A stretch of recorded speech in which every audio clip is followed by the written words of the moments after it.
Bonjour, bonjour et bienvenue dans le podcast Wake Up, Rise Up and Shine, le podcast qui accompagne les femmes à vivre une vie radicalement libre et choisie. Je suis Christine Levicki, coach, entrepreneur, maman et femme qui ose briller sans retenue ni délai. Je suis l'auteur de plusieurs best-sellers dont J'arrête de râler et Wake Up.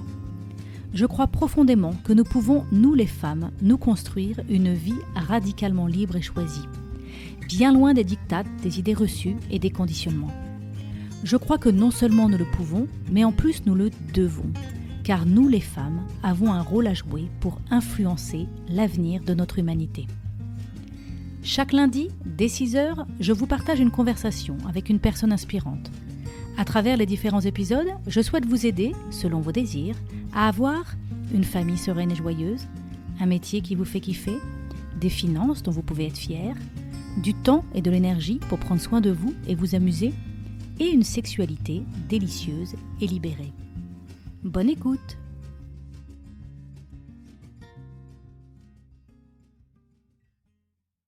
Aujourd'hui, dans cet épisode, j'ai le plaisir de recevoir Dora Muto, la créatrice du compte Instagram Tajoui, suivi par 1,5 million de personnes.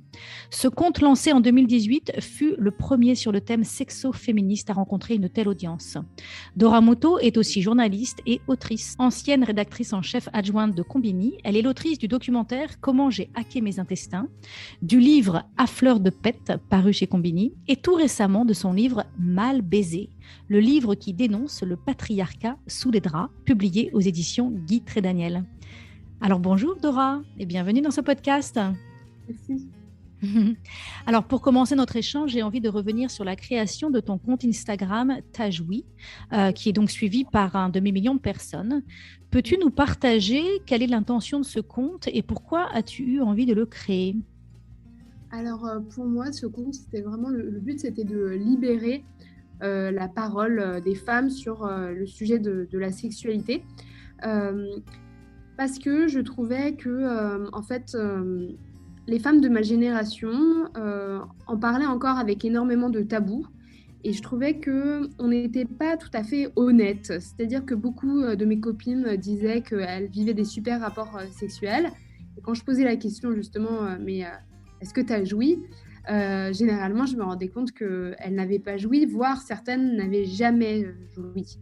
Et puis, je trouvais qu'il y avait énormément de comportements très, très problématiques de la part des hommes, qu'on ne pointait pas forcément, ou qu'on acceptait comme si c'était normal. Par exemple, le fait que quand un homme jouit, tout est fini. C'est-à-dire le mec a fini, et puis il se retourne dans le lit, et puis il s'endort 2 secondes après.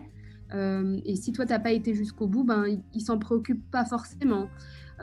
Aussi beaucoup, il y a quand même beaucoup d'hommes qui se préoccupent jamais de la contraception, qui ont même tendance à essayer de ne pas mettre de capote, ou bien il faut négocier. Plein d'attitudes comme ça, où je me disais, je comprends pas pourquoi on trouve pas que c'est grave, et pourquoi on met pas le doigt dessus. Et voilà, ma volonté, ça a été de mettre le doigt dessus. D'accord. Et donc, il y a vraiment aussi donc, ce thème du fossé orgasmique entre les sexes à travers ce compte Tajoui, c'est ça ?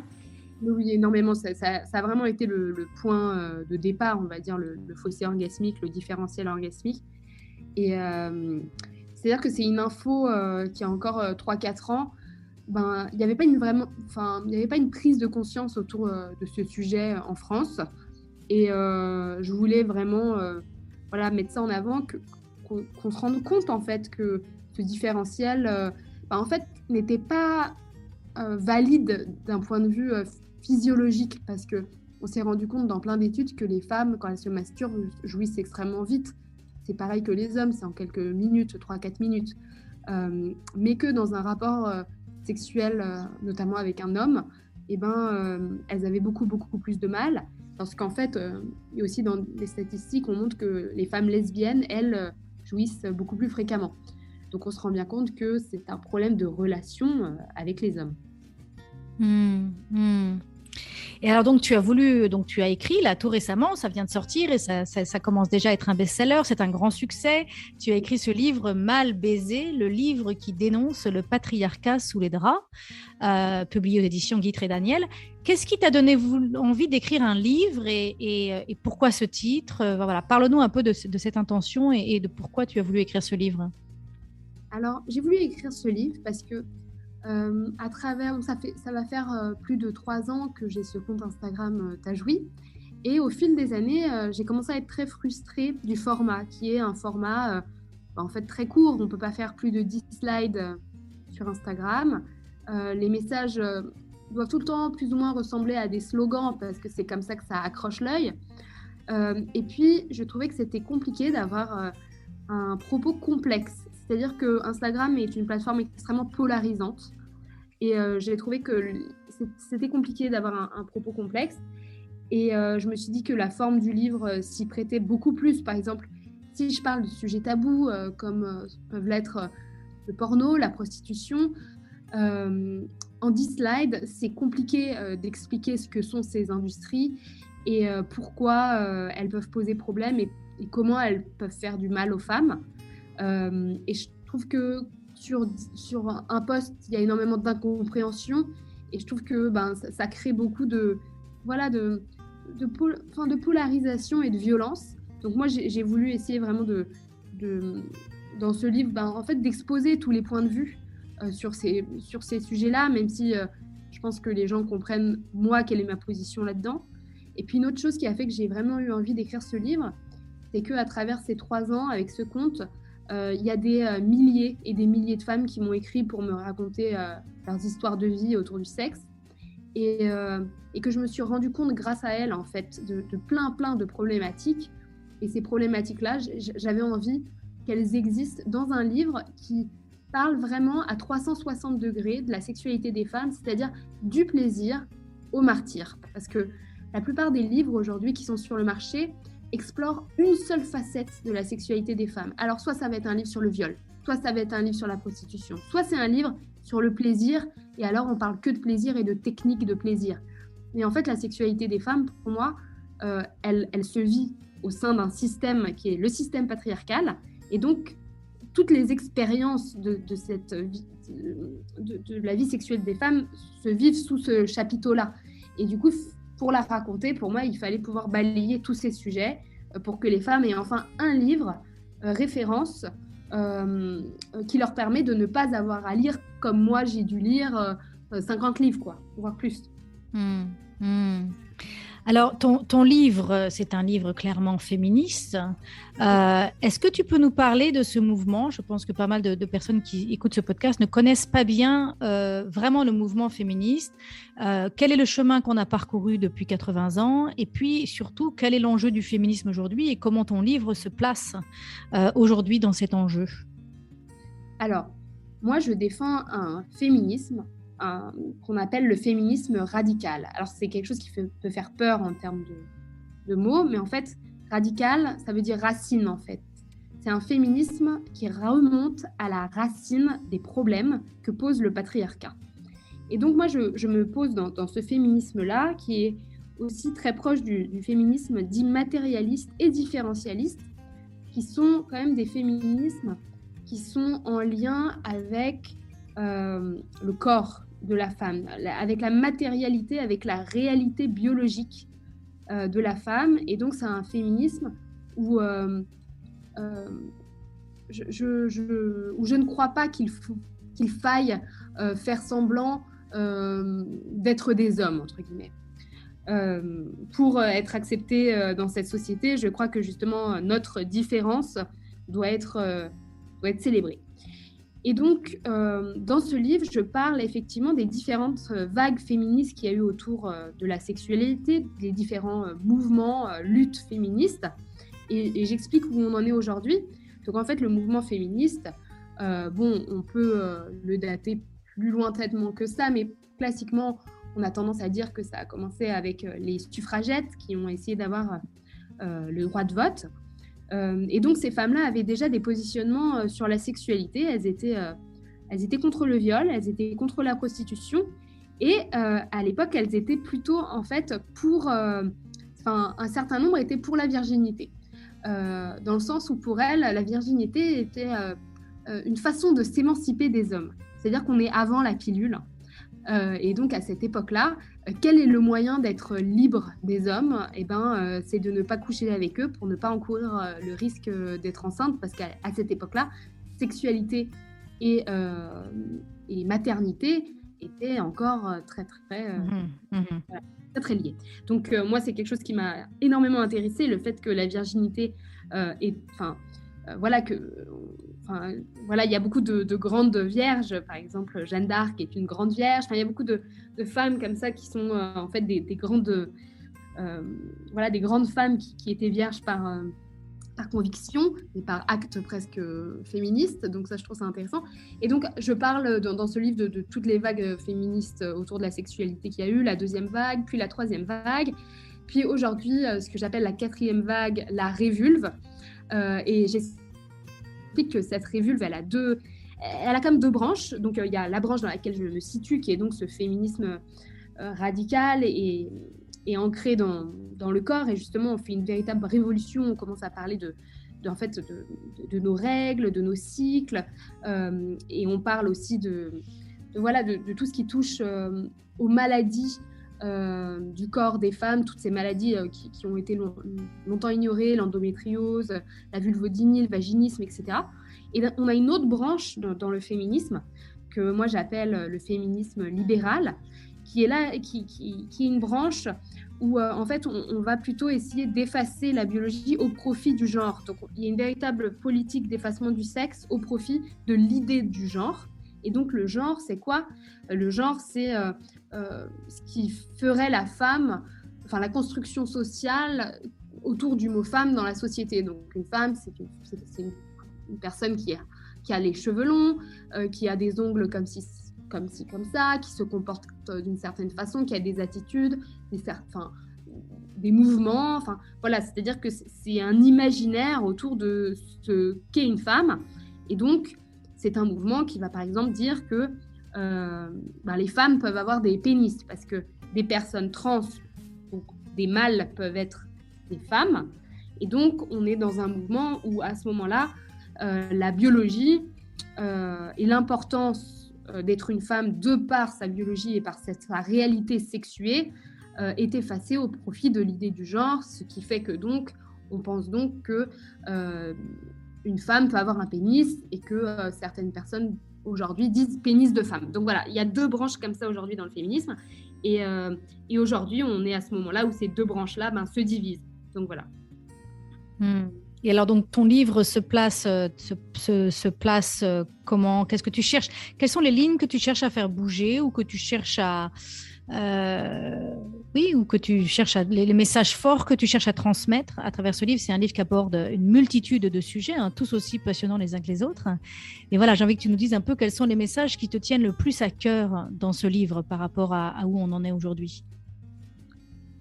Il y a énormément de messages et de sujets différents dans ce livre. Il y a le différentiel orgasmique, il y a la centralité de la pénétration, il y a la charge contraceptive, il y a évidemment l'impact du porno, tout le débat autour de la prostitution. Est-ce qu'il faut dire prostitution ou est-ce qu'on dit sex worker? Est-ce que sex work is work? Il y a toutes ces questions-là. En fait, pour moi, l'intérêt du livre, c'est, comme je disais, c'est vraiment que une femme qui se sent mal dans sa sexualité ou qui se pose des questions, une femme, en fait, ça peut être une femme qui, par exemple, trouve sa vulve affreuse et donc va avoir des problèmes dans sa sexualité. C'est une femme qui n'arrive pas à jouir, ou bien c'est une femme, justement, qui, à l'inverse, on la traite de traînée parce qu'elle a une trop grande activité sexuelle. C'est une femme qui, par exemple, fantasme sur le viol tout en étant féministe et en se battant contre les violences sexuelles dans l'espace public. C'est toutes les questions que peuvent se poser les femmes autour de leur sexualité et même les questions les plus tabous et inavouables. J'ai voulu y répondre vraiment dans ce livre parce que je pense que toutes les réponses à ces questions-là qui peuvent faire que la vie sexuelle des femmes peut encore être compliquée malheureusement en 2021, je pense que si on regarde ça de façon systémique et par le prisme du patriarcat, on y trouve des réponses. Et donc, moi, mon but, c'est que dans ce livre-là, on trouve des réponses à n'importe quel malaise qu'on peut vivre dans sa sexualité de femme, mais pas sous un prisme pratico-pratique. Moi, je ne vais pas vous expliquer comment vous masturber ou comment faire ceci ou cela. Je vais vous expliquer le contexte qui fait que c'est compliqué. Voilà. Et alors, quelle est la réaction des médias, des lecteurs? Et j'aimerais bien aussi savoir comment réagissent les hommes à ce livre. Alors, la réaction des lecteurs est assez fantastique. Le livre est sorti maintenant il y a 2 semaines et il se retrouve best-seller et il est extrêmement vendu en France. Donc, je suis très heureuse. Et c'est un succès vraiment de femme à femme. C'est-à-dire que ce sont des femmes qui achètent ce livre pour leur grande tante, pour leur grand-mère, leur sœur, voilà, qui envoient à leurs copines en Australie, qui envoient à leurs copines au Pérou, qui envoient, vraiment, c'est une sorte de truc tentaculaire, en fait, de femme à femme. Donc, moi, je suis très, très fière de ce succès-là, surtout qu'aujourd'hui, la presse m'ignore. C'est-à-dire que le livre a beau être premier des ventes à la FNAC et sur Amazon, dans la section sexo et même dans les livres les plus vendus en France en ce moment tout court, la presse ne réagit pas. Parce que je pense que le titre est assez violent, ce titre mal baisé, je pense qu'il effraie beaucoup. Et puis, vu que je touche des sujets un peu tendus et polémiques, je ne sais pas, il doit y avoir une petite peur d'aller là-dessus. Mais de la part des hommes, je suis assez surprise, la plupart des hommes accueillent le livre. Il y a même pas mal de femmes qui me disent que quand le livre arrive à la maison, elles trouvent leur mec qui a déjà commencé à lire, en fait. Moi, j'ai reçu le livre pour préparer cet épisode et c'est vrai que je voyais que mon mari était un petit peu nerveux à ce que je le lise et surtout sa démarche, c'est de dire est-ce que ça aide, est-ce que c'est aidant vraiment, est-ce qu'on va vraiment avancer à pointer du doigt les hommes? Oui, moi je pense que, alors déjà le livre, je joue là-dessus, mais quand je pointe le patriarcat, je pointe tout un système dont les hommes et les femmes font partie.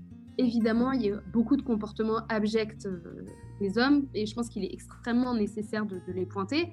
Ensuite, par exemple, quand je parle de la charge contraceptive et de ce qui fait que l'industrie pharma ne met pas sur le marché des contraceptifs pour hommes, bien qu'ils soient aujourd'hui déjà scientifiquement... c'est prouvé que ces produits-là existent et qu'ils pourraient rentrer sur le marché. J'attaque pas un homme en particulier. J'attaque un système qui fait qu'on pense que quelques effets secondaires sur les hommes, c'est dramatique et plein d'effets secondaires sur les femmes, c'est OK. Donc, je pense que d'une certaine façon, il faut rassurer les hommes en leur disant c'est une attaque indirecte, quoi, on va dire. C'est vrai que moi j'ai écrit le livre J'arrête de râler et je dis quand on râle on pointe du doigt les coupables et un coupable n'a jamais envie de coopérer. Or là on a quand même envie que les hommes coopèrent dans cette histoire-là parce que c'est tout, au final au lit c'est une histoire d'amour, c'est une histoire d'intimité, c'est une histoire d'union. Donc c'est pour ça que je demande comment réagissent les hommes et est-ce que les hommes ont envie de se remettre en question avec ou est-ce que en fait la cible c'est d'abord d'éveiller les femmes, de provoquer des réactions chez les femmes pour qu'elles ensuite puissent influencer les hommes dans leur vie? Ma cible a toujours été beaucoup plus les femmes et j'ai toujours été orientée beaucoup plus vers les femmes. Enfin, mon public sur Internet a toujours été plus des femmes, bien que j'ai 25% d'hommes sur TacheWiz, ce qui n'est pas rien. Et moi, j'ai l'impression que de toute façon, le mouvement viendra des femmes. C'est-à-dire, c'est aussi aux femmes... Enfin, dans ce livre, j'essaye de faire réfléchir aux femmes sur ce qu'elles acceptent. Parce que on accepte beaucoup de choses. Il y a beaucoup de choses qu'on fait par soumission inconscientisée. Oui, on tolère. Je dis souvent, moi j'accompagne maintenant les femmes autour de leur sexualité. Je me suis formée récemment et je suis maintenant sexological body worker. Et je dis beaucoup aux femmes, oui, les femmes tolèrent beaucoup parce qu'elles ne savent pas ce qu'elles veulent et ce qu'elles veulent pas. En fait, elles ont perdu la notion de leurs limites et elles osent pas, enfin pas toutes, mais beaucoup n'osent pas assumer pleinement leurs désirs. Et donc n'osent pas dire ce qu'elles veulent à leur partenaire. Et du coup, on est en effet dans le patriarcat sous les draps, où les femmes laissent faire ou laissent l'homme faire. Et du coup, on tolère en effet des choses qui finalement, dans le fond, ne nous conviennent pas vraiment. C'est sympa, ça va, ça nous convient suffisamment. Enfin, après, il y a comme on disait tout à l'heure, il y a aussi les martyrs, hein. Il y a toutes les femmes qui vraiment sont abusées. Ça, c'est un autre sujet. Enfin, c'est un vrai sujet.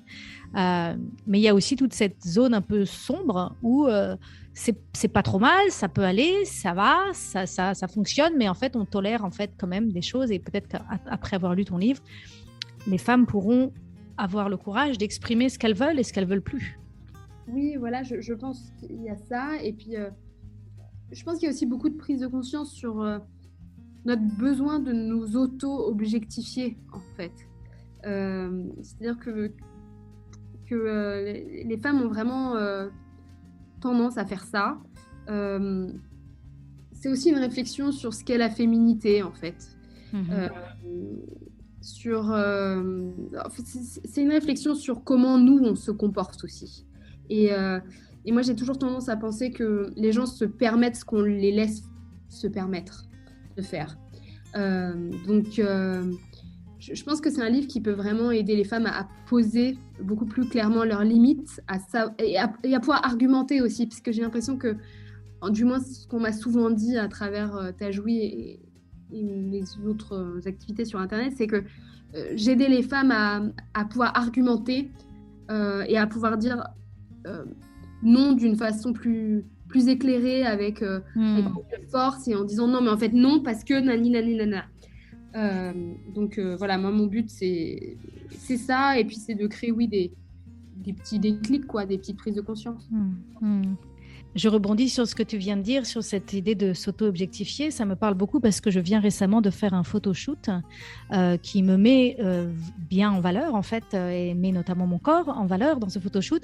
Et donc, je me posais cette question de est-ce que je suis en train de m'auto-objectifier moi-même, et dans quelle mesure, à quel moment je suis en train de me faire plaisir, d'exprimer ma créativité, de me célébrer, d'être bien dans ma peau et de ne pas hésiter de me montrer. Beaucoup de femmes aussi n'osent pas se montrer, n'osent pas se mettre en avant, n'osent pas s'affirmer. Beaucoup de femmes sont coincées dans cette impression d'être toujours trop, pas assez, et se jugent et se fouettent et se cachent et s'isolent.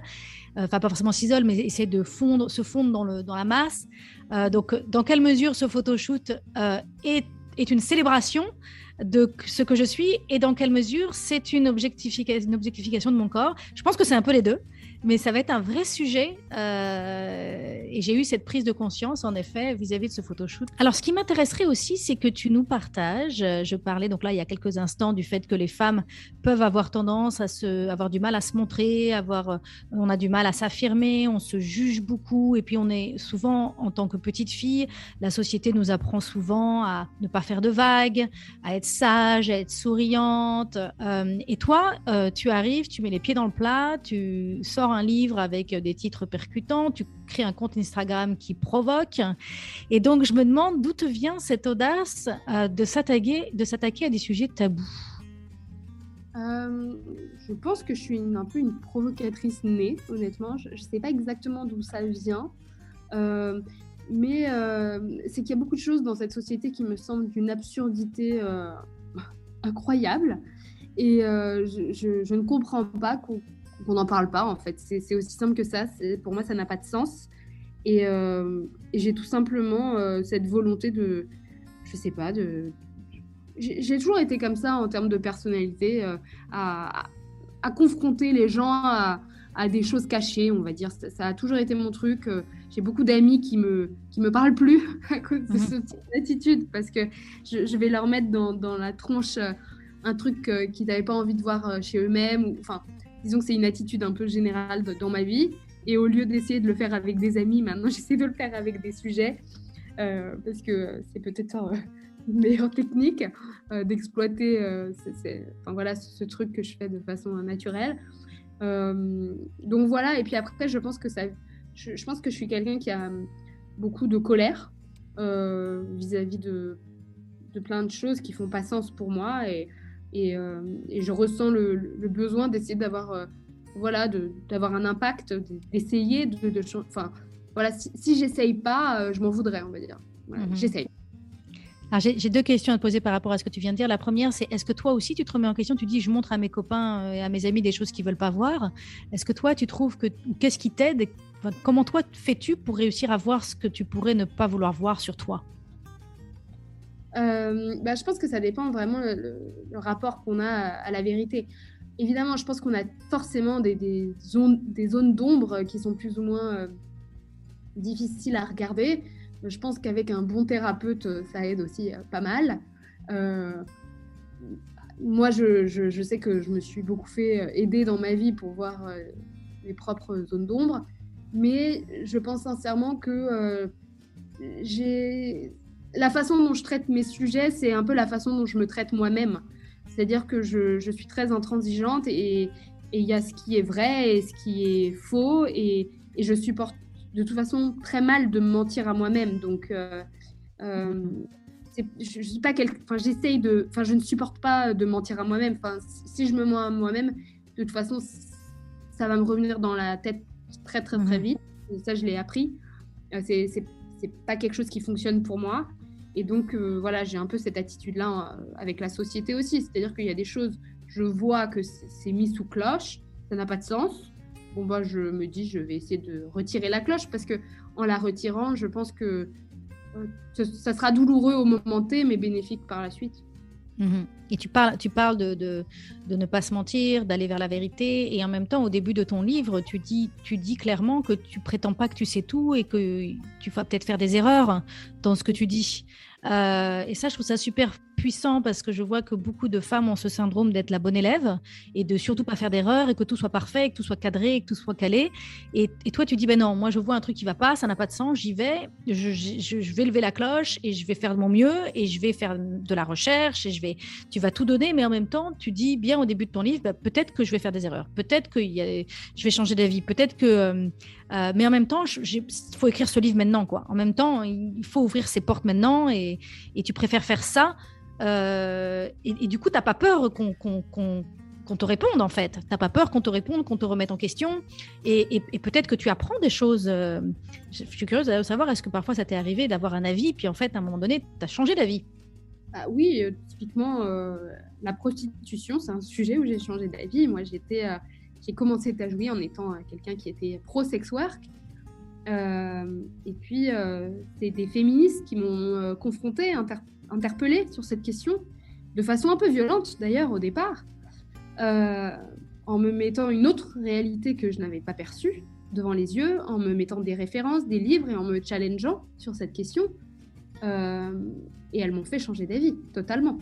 Et je ne dis pas que sur d'autres sujets, on ne pourra pas me refaire changer d'avis, ou même que sur cette question-là, c'est peut-être pas totalement définitif non plus, même si, bon, je pense qu'aujourd'hui, la façon dont je vois la chose est assez orientée. Mais oui, enfin, de toute façon, moi, je pense que c'est dans le débat qu'on évolue. Et j'ai pas du tout peur d'être confrontée à ce que je dis, peut-être à des parties où je suis ignorante, je sais pas, peut-être qu'il y a des parties que j'ai pas compris, que j'ai pas saisi, que je comprends qu'une partie du réel. Ça, j'en ai bien conscience. Donc, non, moi, me faire challenger, c'est quelque chose qui me dérange pas du tout, du tout. Limite, j'attends ça. Je le recherche. Ouais, parce que tu grandis. Oui, tu grandis, puis tu provoques, puis tout le monde grandit en fait. Dans ce débat, tout le monde grandit. Oui, c'est ça. Et puis le débat permet aux gens de choisir tout seuls ce qu'ils doivent penser. Parce que je trouve qu'aujourd'hui, c'est justement le problème. Les gens affirment tous leur propre vérité. Et le modèle média sur les réseaux sociaux, c'est finalement beaucoup... on voit une vidéo avec une personne qui va dire son truc. Mais il y a peu de débats en ligne réels entre deux personnes avec des connaissances assez grandes des deux côtés pour pouvoir faire un match de ping-pong intéressant. Et je trouve qu'effectivement, il n'y a que dans ce match de ping-pong-là qu'on respecte le spectateur. Parce que c'est à ce moment-là que le spectateur peut lui-même trancher pour lui-même, en fait. Et ça, je trouve ça extrêmement important. C'est passionnant, c'est passionnant. Petite question personnelle, comment ta famille vit ces activités engagées que tu as? Pour être honnête, on n'en discute pas énormément. J'ai des parents qui m'ont toujours quand même laissé la liberté de dire ce que je voulais. Donc, dans le livre, je remercie à la fin ma mère, je dis ma mère, une féministe qui s'ignore, parce que je pense que ma mère est une féministe qui n'a jamais qui n'a jamais voulu mettre ce mot-là sur elle, mais beaucoup de ses comportements, en fait, étaient pour moi des comportements féministes. Je remercie aussi mon père, qui est quelqu'un quand même qui m'a éduquée. C'est-à-dire qu'il m'a jamais censurée parce que j'étais une femme. C'est-à-dire que je peux dire pareil, je peux parler aussi librement qu'un homme. Il m'a toujours dit que je pouvais dire tout ce que je voulais, je pouvais faire tout ce que je voulais, voilà. Donc, je pense que j'ai quand même cette liberté-là dans ma famille. Mais ensuite, je ne sens pas mes parents particulièrement à l'aise sur le sujet que j'aborde. Et ma grand-mère a essayé de me convaincre quelques fois de signer ce livre avec un autre nom de famille. Elle a fait une tentative, voilà. Super. Alors, on a encore quelques minutes. J'avais envie de zoomer sur quelques thèmes que tu apportes, que tu abordes dans ce livre qui me tiennent tout particulièrement à cœur. Notamment, tu abordes le problème, enfin la situation de la relation que les femmes ont avec leur corps et avec leur sexe. Il y a un chapitre qui s'appelle Mal baiser, car nous avons honte de nos corps et de nos sexes. Et voilà, j'avais envie que tu nous parles un petit peu de ça. Et après, j'aurai une autre question qui fait référence à une expérience que tu as vécue quand tu étais en Thaïlande. Alors, vraiment, pour moi, ce problème est au centre en fait, du fait que la vie sexuelle des femmes n'est pas toujours simple. Parce que si déjà on n'est pas très à l'aise dans son corps et avec son sexe, évidemment, rien ne peut fonctionner de façon fluide. Et aujourd'hui, il y a quand même énormément de femmes qui sont mal à l'aise avec leur vulve. Parce que dès qu'on a d'une vulve qui ne ressemble pas forcément à une petite pêche toute lissée, et bien dès qu'on a peut-être, je sais pas, des lèvres qui dépassent, des lèvres d'une couleur plus foncée, des lèvres avec une texture X ou Y, et bien énormément de femmes vont avoir tendance à penser qu'elles sont pas normales, que c'est disgracieux, que faudrait qu'elles fassent une labiaplastie. Enfin bon, il y a tout ça. Ensuite, évidemment, il y a le sujet de l'épilation, qui est un énorme sujet, en fait, parce que les femmes s'épilent le sexe, ce qui crée quand même énormément d'irritation, ce qui propage aussi énormément de MST. Ça fait énormément de poils sous la peau. Enfin, c'est une forme de charcuterie. Il y a aussi le sujet... les femmes ont aussi tout le temps leur sein en cage, parce que on a une grande diversité de seins et aujourd'hui, en fait, même la sensualité de nos seins et leur forme et même les sensations qu'on pourrait avoir, parce qu'aujourd'hui, il y a beaucoup de femmes qui sont presque anesthésiées de leur sein, même la jouissance à travers la poitrine, elles n'en ont même pas connaissance, parce que quand, depuis l'âge de 12 ans, on a nos seins comme ça, dans des coques uniformes comme ça, c'est compliqué aussi d'avoir une relation avec sa propre poitrine, ou bien la relation commence peut-être au niveau de l'allaitement, mais pas tellement avant. Il y a aussi tout le sujet de la minceur, oui. Qui est quand même aujourd'hui encore un énorme problème. Il y a plein de femmes qui n'osent pas se mettre dans telle ou telle position parce qu'elles se disent on va voir ma cellulite, on va voir mon ventre qui tombe d'un côté ou de l'autre. Il y a énormément de barrières qui font que déjà être nue dans un lit avec un homme, c'est compliqué. Il y a plein de femmes, par exemple, qui aimeraient des cunis, mais qui vont refuser les cunis parce qu'elles ont tellement honte, en fait, de leur forme de corps. Elles ont honte aussi de leurs odeurs. Elles sont persuadées qu'elles ont des odeurs, je sais pas, elles pensent qu'elles puent, parce que, évidemment, un sexe féminin a une odeur et ne sent pas forcément la vanille. Enfin, il y a tout un tas de choses qui fait que déjà, tant qu'on n'aura pas nous-mêmes évolué et réfléchi sur ce rapport qu'on a à nos corps et à nos vulves, et aussi à la représentation qui est faite de nos corps et de nos vulves dans l'espace public, dans le porno, etc., je pense que ça, c'est une des premières choses qu'on peut nous-mêmes faire évoluer avant tout. Voilà.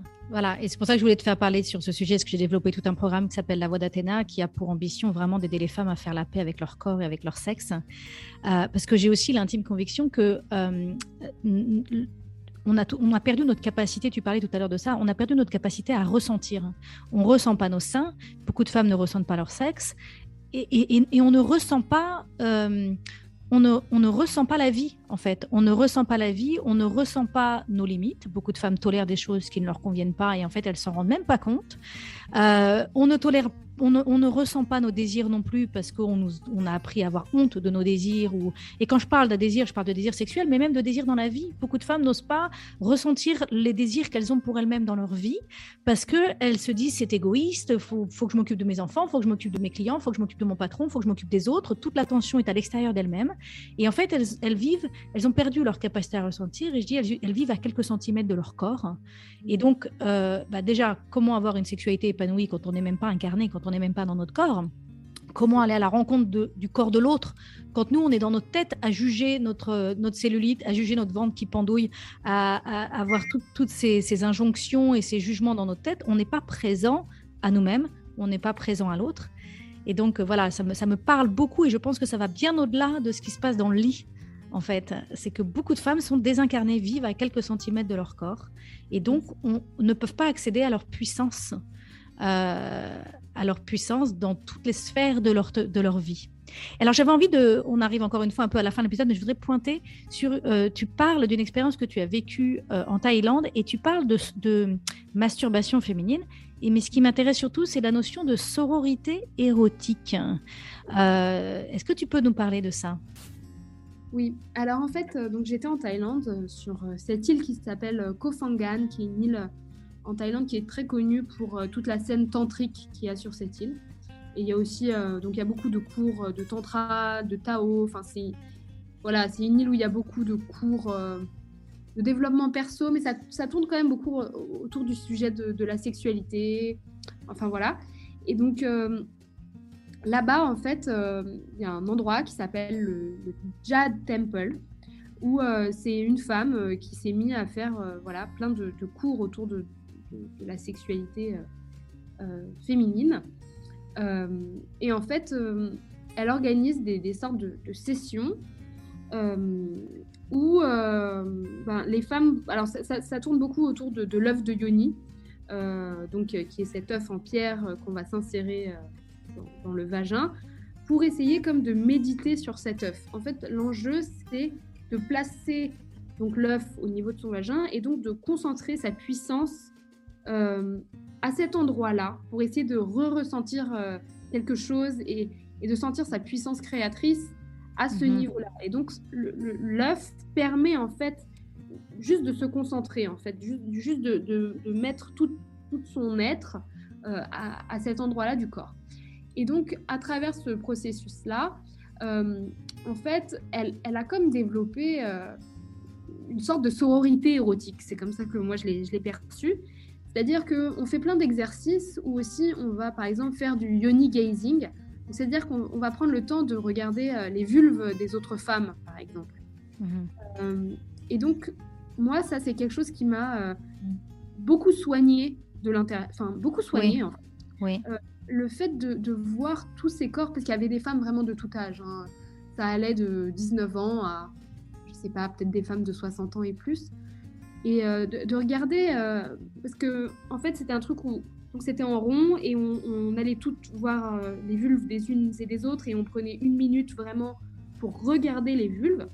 Moi, ça m'a mis en pleurs, en fait, et plein de femmes se sont mis à pleurer parce qu'on se rend compte de l'absurdité dans laquelle on vit. Oui. C'est-à-dire qu'aujourd'hui, la plupart des femmes n'ont aucune idée de à quoi ressemble un sexe d'une autre femme, à part une actrice porno. Donc, on n'est pas du tout en lien avec la réalité du corps des femmes. On regarde même les seins des autres femmes, on n'a pas vraiment idée de toutes les diversités de tétons, les diversités de formes. On ne se rend pas compte aussi de ce que c'est un corps qui vieillit. Et on en a terriblement peur, tout simplement parce qu'on ne les voit pas. Et donc là, juste en regardant la diversité des corps des femmes, je sais qu'après cette expérience, plus jamais je pourrais me faire avoir par une pub, en fait. Oui. Je regarde ça, mais j'en ai rien à foutre. Je sais qu'ils me racontent que des bobards, des salades. Et ça crée une véritable distance parce que, en fait, même si les vulves sont loin d'être parfaites, quand on voit des femmes aussi vulnérables comme ça, eh ben, on y trouve forcément, on les trouve belles en fait. Voilà. Mais on les trouve belles au-delà de l'aspect, je veux dire, il y a quelque chose qui se dégage qui est plus que juste l'aspect matériel, dans le sens symétrique, voilà, joli. C'est pas vraiment ça le sujet et c'est pas ce qu'on ressent. Et justement, cette sensualité, en fait, c'est ça, c'est la sensualité qui émerge. Et en fait, la sensualité, elle est illisible sur des affiches de pub, elle est illisible dans le porno. Elle n'existe pas. Et on l'a toutes, quelle que soit la forme de notre sexe et de nos seins et de notre corps. Et on a tout ça en nous. C'est ça, exactement. Ça ne ressemble pas, ça peut pas ressembler à une image sur une photo, en effet, ou dans une vidéo. Et puis chaque femme a son expression sexuelle, c'est ça aussi qui est très important à voir et à regarder. C'est-à-dire que dans cette sororité érotique, quand les femmes utilisent le yoni egg, les femmes bougent leur corps d'une certaine façon, parce que la prof dit, alors vous bougez comme ci, vous bougez comme ça, enfin voilà. Et en regardant les autres femmes bouger, donc être elles-mêmes dans leur propre expression sexuelle, ou sensuelle, et ben moi j'ai trouvé ça incroyablement beau et ça m'a réconciliée aussi avec ma propre expression. C'est-à-dire que les voir elles, c'est une sorte de guérison mutuelle. Oui. Et ça casse le patriarcat en fait. Ça c'est très important. Et justement ce que me disait cette prof qui m'a énormément marquée, c'est qu'elle me disait en fait le féminisme est bloqué dans un truc hyper intellectuel lorsqu'il faut redescendre dans le corps et il faut être dans un embodiment. Et même en français, on a un problème. Embodiment se traduit par cognition incarnée. C'est immonde ce mot. Voilà. Oui, je suis tout à fait d'accord avec toi. Je suis en train de redéfinir le centre du travail que je veux faire. Et moi, c'est le Female Empowerment and Embodiment. C'est vraiment ce sur quoi je veux travailler en ce moment. Et impossible à traduire. Empowerment, c'est empouvoirment. Embodiment, voilà, ça marche pas. Incarnation cognitive, ouais, c'est ça, incarner. Bref, super. Que je suis vraiment heureuse qu'on ait pu aborder cette thématique dont on parle jamais, en fait, de sororité érotique et que j'ai vécu moi aussi personnellement. À quel point, et j'ai bien aimé les mots que tu as utilisés, de dire que ça t'a soigné. Je pense que ça soigne et ça libère. Et ça nous reconnecte avec le beau et avec... quel mot tu as utilisé tout à l'heure? Avec notre... je dirais, l'énergie, je sais pas, l'énergie sexuelle. Voilà, exactement. Notre énergie sexuelle qui, en fait, ne peut pas être représentée de manière universelle par une image et qu'on a tout en nous.